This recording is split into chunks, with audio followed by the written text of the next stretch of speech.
हम लोग श्रेया फाउंडेशन के कार्यक्रम में आज मौजूद हैं। आज यहाँ पर मॉडलिंग से लेकर और तमाम लोग अपनी अपनी कलाओं को दिखाने के लिए यहाँ पर मौजूद हैं। आज हमारे साथ श्रेया फाउंडेशन से जुड़े एक मेंबर मौजूद है जिनका नाम है वंशी जालौन भी आज हमारे साथ ये जुड़े हुए हैं और इनसे हम जानेंगे कि किस तरीके से इस मुहिम से और इस फाउंडेशन से वो जुड़े और क्या कुछ अहम रोल इनका इस फाउंडेशन में। सर, सबसे पहले तो आपका TV24 चैनल पर बहुत शुक्रिया, बहुत बहुत शुक्रिया। अच्छा वंशी जी, हम आपसे ये जानना चाहेंगे जिस तरीके से अगर श्रेया फाउंडेशन की बात कही जाए और अगर यहाँ के श्रेया फाउंडेशन के अगर ओनर की बात की जाए, चेयरमैन जी की बात की जाए, तो उन्होंने हमसे एक बात कही, उनकी थॉट भी ये है कि ज़मीनी स्तरीय से जो भी प्रॉब्लम जो ज़मीन पे जो लोग रहते हैं, जिनको बहुत सारी चीज़ें शिक्षा या फिर स्वास्थ्य को लेकर बात कही जाए, तो इस फाउंडेशन का मेन मोटिव ही है वैसे लोगों की मदद करना।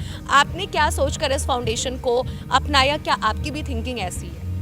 बिल्कुल, ये सोशल वर्क है और हमारे जो श्रेया फाउंडेशन के जो चेयरमैन हैं श्री हेमंत सर जी, तो उनका थॉट यही है कि ज़्यादा से ज़्यादा समाज की सेवा करो और वो कर भी रहे हैं। इनफैक्ट श्रेया फाउंडेशन का जो सिस्टर कंसर्न है श्रेया एंटरटेनमेंट एंड प्रोडक्शन, उसमें भी उन्होंने कोशिश ये की है कि न्यू कमर्स को चांस दिया जाए।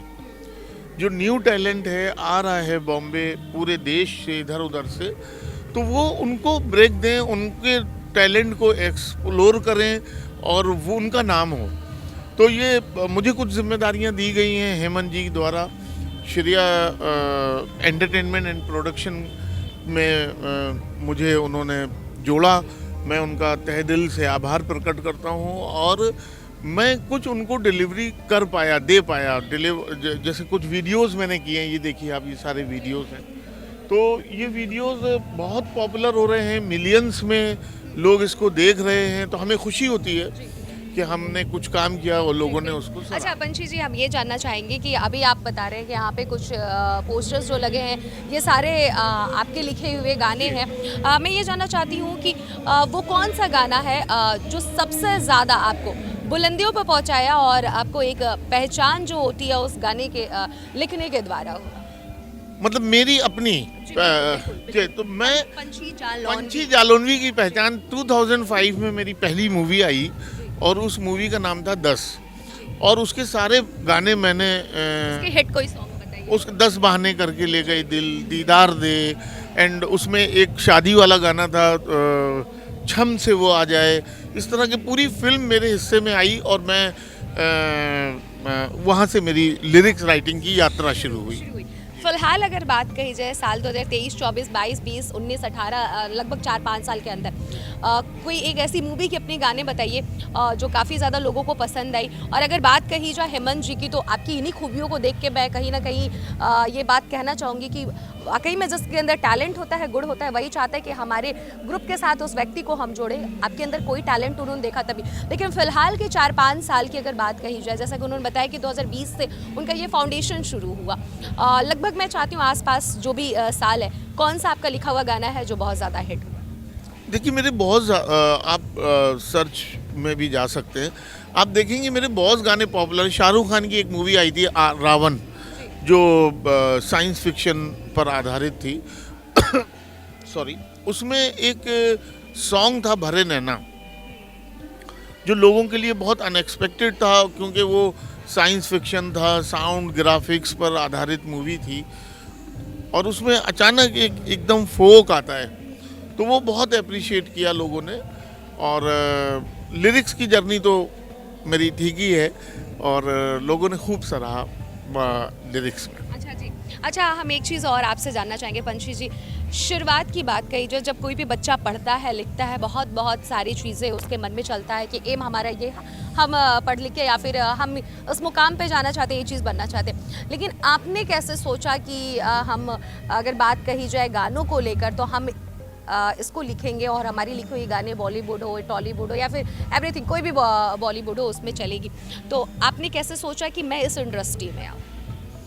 नहीं, देखिए मैं आपके पड़ोस में ही रहता हूँ, उरई जालौन का ही हूँ मैं, और जहाँ मैं जालौन में रहता था वहाँ पूरी तरह से थिएटर भी नहीं थे, सिनेमा हॉल भी नहीं थे, बड़े टूटे फूटे सिनेमा हॉल और बहुत एक सिनेमा हॉल था।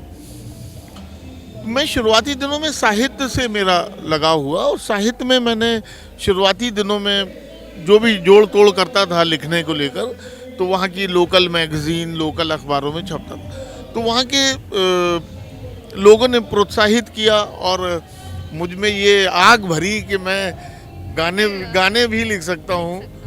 तो फिर हमने अपने घर के पेरेंट्स और जो भी हमारे फंक्शनरी गार्जियंस थे, सबसे की राय मशवरा लेते हुए फिर मैं बॉम्बे आया। और जब बॉम्बे आया तो कठिनाइयों का सबसे पहले सामना करना पड़ा होगा। कठिनाइयाँ तो एक स्कूल की तरह ज्वाइन की थी मैंने। जैसे कठिनाइयाँ बहुत सारी चीज़ें सिखा के जाती हैं, उसका कोई सिलेबस नहीं है, उसकी कोई यूनिवर्सिटी नहीं है, कोई कोचिंग नहीं है। वहाँ से आप चीज़ें जो सीखते हैं वो ज़िंदगी की हर मोड़ पे काम आती हैं आपको। मैं एक सक्सेसफुल प्रोजेक्ट की तलाश में, एक सक्सेसफुल सॉन्ग की तलाश में घर से निकला था और ये सफ़र मेरा 10 साल का था। मैं 95 में बॉम्बे पहुँचा हूँ और 2005 में मेरी पहली पिक्चर आई। उससे पहले मुझे जगजीत साहब ने भी गाया था एक। 95 में आप गए और 2005 में पहली आपकी लिखी हुई गाने किसी फिल्म में गाए। उससे पहले जगजीत साहब ने मुझे रिकॉर्ड किया था 2004 में, बट वो पिक्चर बाद में आई। तो मेरा सौभाग्य है कि अच्छे लोगों के साथ, अच्छे प्रोडक्शन, अच्छी बॉलीवुड के बिग बैनर्स के साथ मुझे काम करने का मौका मिला। ये थे हमारे साथ पंछी जी, जिन्होंने अपनी जर्नी से लेकर और श्रेया फाउंडेशन में जुड़ने तक की सारी बातें बताई।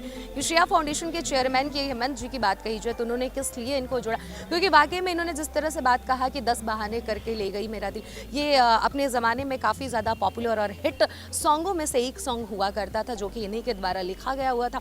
बाकी ये बता रहे हैं जिस तरह से रावण मूवी में जो भीगे नैना वाली जो सॉन्ग थी, तो ऐसे हिट सॉन्ग्स जो हैं इनके द्वारा लिखी गई। और कोई भी व्यक्ति हो अगर अपनी टीम में उसको अपना सदस्य बनाना चाहता है तो टैलेंटेड व्यक्ति को ही ढूंढता है। और जैसा कि पंछी जी काफ़ी ज़्यादा टैलेंटेड है, बहुत सारे मूवियों में उन्होंने गाने लिखे जो हिट भी रहे हैं और गाए गए हुए हैं। तो पंछी जी ने अपनी पूरी कहानी बताई, शुरुआत से लेकर साल 1995 में किस तरीके से ये बॉम्बे में एंट्री करते हैं और फिर उसके बाद से काफ़ी लंबे वर्षों का संघर्ष रहता है। साल 2005 में इनकी फिल्म आती है, उसके बाद से इनको लोग जानना शुरू करते हैं, पहचानना शुरू करते हैं। कैमरा पर्सन नीरज के साथ अनन्या मिश्रा, TV 24 लखनऊ।